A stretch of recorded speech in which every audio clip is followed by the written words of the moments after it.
In this video, I want to focus just on Bayes' theorem, which is a theorem that allows us to calculate the probability that an event happens given our knowledge that some other related event has already taken place. The formula for Bayes' theorem is this formula here. So the probability of event A, given that event B has already happened, that's the probability that we're looking for. And you can see here in the formula, we have the probability of event A, the probability of event B, and the probability of event B happening given that A has already happened. So the easiest way to illustrate this is with an example. So let's go ahead and work through one. We'll come back to this formula and each piece in it. So we'll start to understand it more as we go through the example. So let's pretend that we have two dice. We have a pair of dice, and one of the dice is fair, and the other dice is unfair.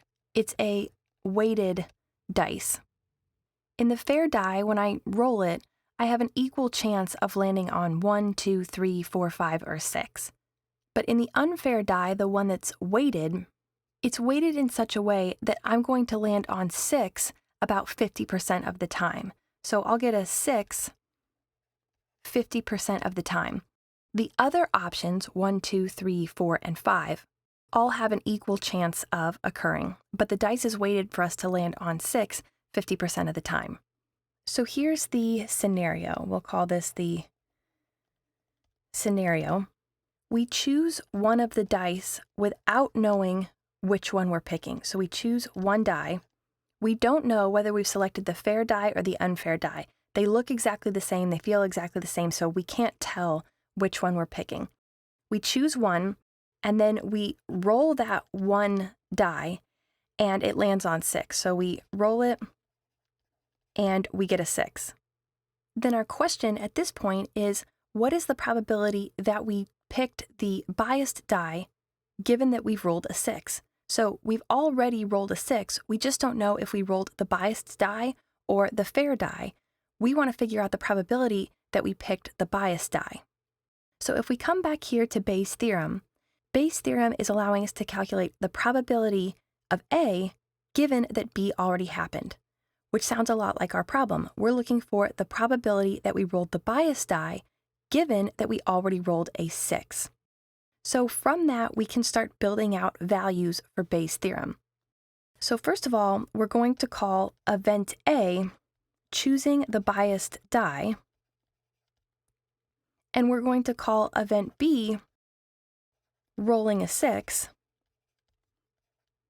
because the question we're trying to answer is, what is the probability we chose the biased die, A, given that we already rolled a 6, B? So B is rolling the 6, A is choosing the biased die, which means that the probability of A given B, we could rewrite as the probability of biased given that we've already rolled a 6. We could write the probability of B given A, which is up here in our formula, as the probability of rolling a 6 given that we have the biased die. The probability of A, up here in our formula, is going to be the probability of picking the biased die, and the probability of B is going to be just the probability of rolling a 6 in general. So when you're solving a conditional probability problem with Bayes' theorem, it's really helpful to write out the scenario that you have, and then based on the question you're trying to answer, to identify event A and event B, and then to write out these 4 values here, because then we can calculate each of these values and just plug them into the Bayes' theorem formula to find the probability we're interested in. So for example, we already know a couple of these values. We know that the probability of rolling a 6, given that we picked the biased die, is 50%, because we were told in the question that the biased die, the unfair die, has a 50% chance of landing on 6. It's weighted that way, so when we roll that die, 50% of the time it's going to land on 6. So the probability here is 50%, or 1/2. We also know the probability of picking the biased die, because we have 2 dice, and we randomly pick one of them. We don't know which one it is, but we have 2 dice sitting in front of us, and we choose to pick one up. So there's a 50-50 chance that we could pick the fair die or the unfair die, which means that there's a 1 in 2 chance that we choose the biased die instead of the fair die. This first value, the probability that we picked the biased die, given that we've already rolled a 6, that's the value we're trying to solve for in Bayes' theorem. That's the value here on the left. That's what we're trying to find. So the only other value we need to know is the probability of getting a 6. Once we have that probability, we can just plug these 3 values into our Bayes' theorem formula, and we'll be able to find the probability that we picked the biased die, given that we've already rolled a 6. So the probability of rolling a 6 is going to be equal to the probability of choosing the biased die and then rolling a 6, plus the probability of choosing the fair die and then rolling a 6.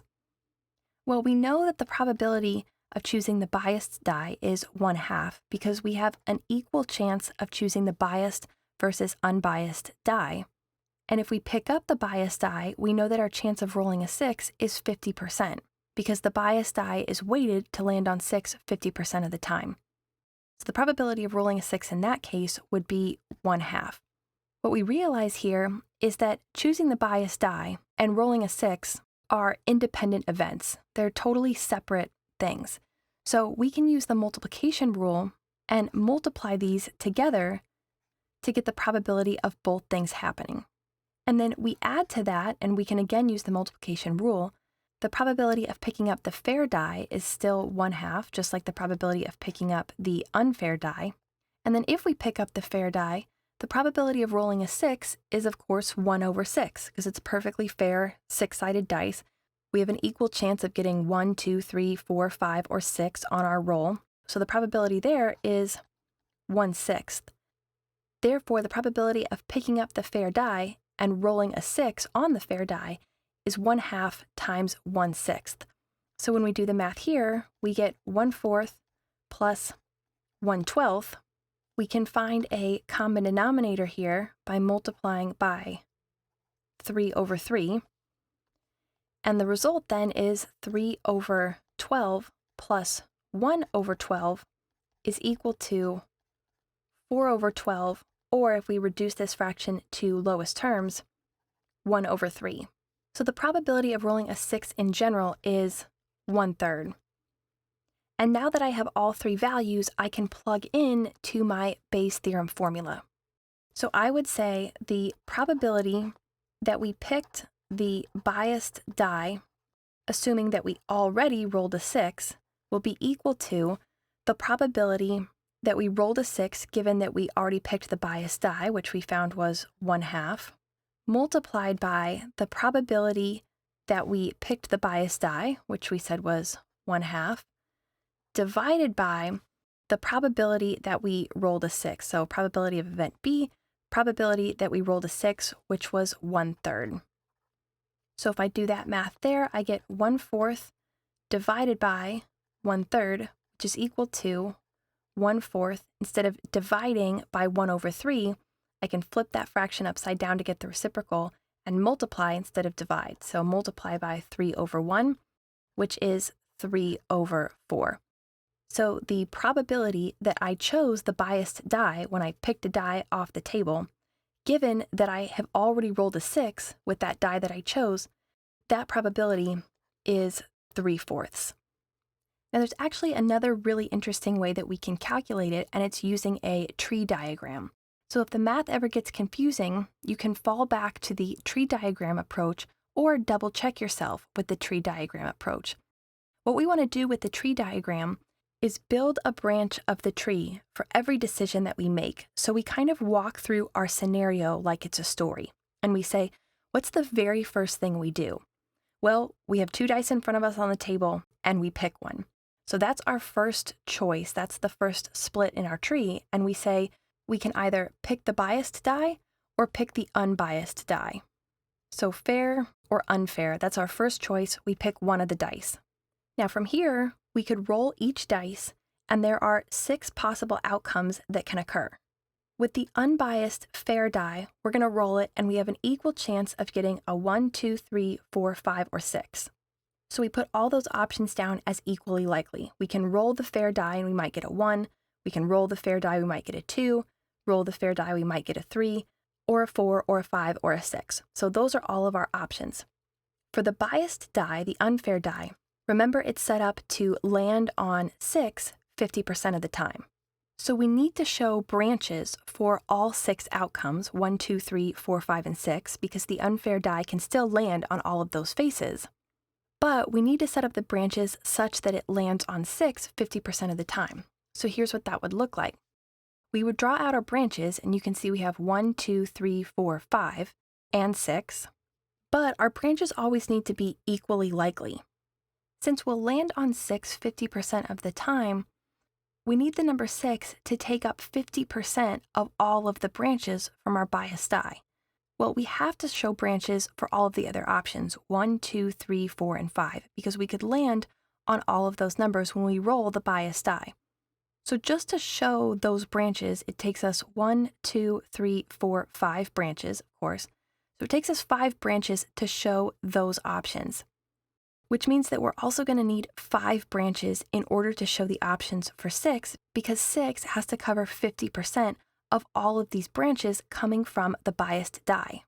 So I do 5 branches for the 6s and 5 branches for all of the other options. Now all of these options are equally likely, and I could think about it this way. Since there are 10 total branches, and the branches always have to be equally likely, that means there's a 10% chance of getting this branch, rolling the 1 from the biased die. There's a 10% chance of getting this branch, a 10% chance of getting this branch, all the way across, and we can see that that makes sense because for the 6s, I'd have a 10% chance here, here, here, here, and here, and if I add those all up, 10 plus 10 plus 10 plus 10 plus 10 is 50% of getting 6. So I might as well go ahead and put 10% here and 10% here as well. Now that we've set up both the unbiased branches and the biased branches, we need to make sure that we have an equal number of branches at each level in our tree diagram. Over here, on the biased side, we have 10 branches. On the unbiased side, we have 6 branches. So if we wanted them to have an equal number of branches, we could just multiply 10 by 6 and put 60 branches on both sides. Really, all we need to do is find the least common multiple, and for 10 and 6, that's actually 30, but we'll just go ahead and work with 60 in our example, because all we really need to do is make sure we scale up both sides to have an equal number of branches. So if we want both sides to have 60 branches so that they have an equal number, since we have 10 branches over here, that means we would need to make 6 versions of each branch, because we have 10 versions, so if we just duplicate each branch so that there's 6 of each option, then we would have 6 times 10 or 60 branches over here on this side. That means we'll have 6 branches for 1, 6 branches for 2, 6 branches for 3, 6 branches for 4, 6 branches for 5, and then you would have 6 branches for each of these 6s. So since we have 1, 2, 3, 4, 5 6s, and we're multiplying each of these 5 by 6, we'll have 30 total options for the 6s. And here's what that looks like. We have 6 1s, 6 2s, 6 3s, 4s, and 5s, and then 1, 2, 3, 4, 5 times 6, so 30 6s for 60 branches total on the left-hand side. We need 60 branches total on the right-hand side, and we only have 6 branches right now. So in order to turn 6 into 60, we have to multiply by 10. That means we'll have 10 branches of 1s, 10 branches of 2s, 10 branches of 3s, 4s, 5s, and 6s. And that looks like this: 10 1s, 10 2s, 10 3s, 10 4s, 10 5s, and 10 6s. Now that we have the whole tree set up, we just trim the branches for all of the outcomes that didn't occur. We know that we rolled a 6, which means that we never rolled a 1, 2, 3, 4, or 5, so we can trim all of those branches. So all of these will go away. We'll get rid of the 1s, 2s, 3s, 4s, and 5s. And then same thing over here, we'll get rid of the 1s, the 2s, the 3s, the 4s, and the 5s. And you might be thinking, wow, we did a lot of work to draw those out when we only needed the 6s, but we needed to make sure before we trimmed the trees that our tree was balanced, that we had the 60 branches on the biased side and the 60 branches on the unbiased side. So we had to get it all set up first to make sure that we had the correct number of sixes before we went getting rid of the information that we didn't need. So now the only thing that we care about here are these branches for the biased side, so all of this here, and these branches for the unbiased side. That's all we care about. We can ignore everything else.